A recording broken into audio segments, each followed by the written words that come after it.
On Friday, this hospital in Taguig City turns into a hub of history. Former President Gloria Macapagal Arroyo, who is a patient here, becomes the second Philippine leader to be served an arrest warrant. She is 64 and several pounds lighter.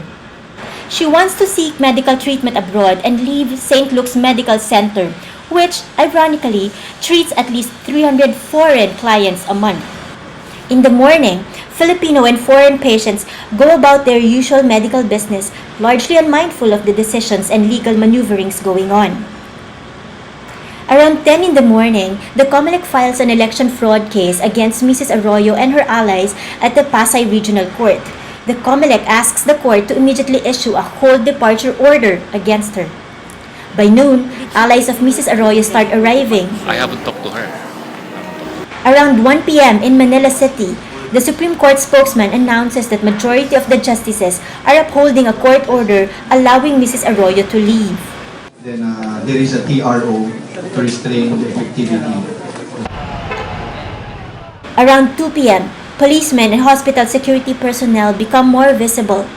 That was a window for Mrs. Arroyo to make it to her scheduled 5 p.m. flight to Singapore. In front of the hospital, members of the press start getting excited, a first after a generally uneventful days of camping at the hospital since Mrs. Arroyo tried to go abroad on Tuesday. Shortly after 4 in the afternoon, Judge Jesus Mupas of Pasay City Court issues not a hold departure order but an arrest warrant for Mrs. Arroyo.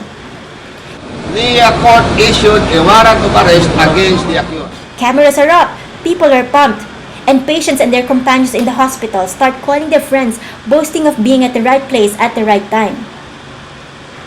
An hour or two after, the hospital security sets up a press con area outside the hospital. But that's their way of diverting attention from the arrival of the arresting officers who took a back entrance. The police arrest her behind closed doors while she's in bed. She nods as they read the warrant to her. The people she once led don't get a glimpse of this moment, unlike the time she put former President Joseph Estrada behind bars over 10 years ago. As the former president, bigyan naman natin siya ng konti ng courtesy, nakapagpahinga. Then supposedly babasahin namin yung kanyang rights. Ni-request na ng abogado niya na i-waive na. At the posh hospital lobby, Christmas carols fill the air, lights blink. It is soon Christmas after all. But not for the hospital's most important patient. Once a president, now a prisoner. Lala Rimando reporting from Manila.